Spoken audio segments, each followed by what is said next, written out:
In this video, I'm going to show you how to have or how to create a hover a button in Framer. So first, make sure you are on the official website of Framer and already log in with your credentials. And now, just simply click the letter F on your keyboard to start creating a container or frame in here. And as you can see on the left corner, you will see a circle on that. Just drag it to whatever your desired radius. So after that, click the text, and then so in this case, just to give you all an example, I'm just labeling it as click me, since this is a tutorial for how to have a hover a button in Framer.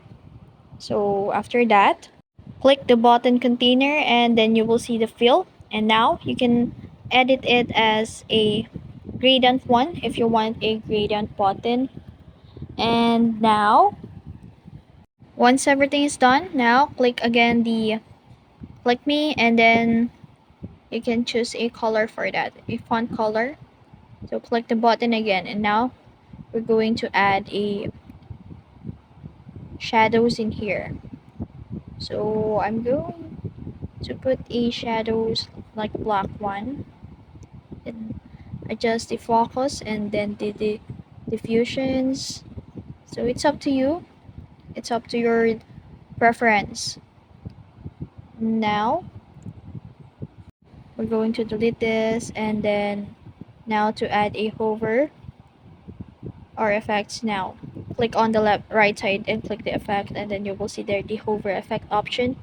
And now turn it on, and then you can choose a spring or is, it's up to you.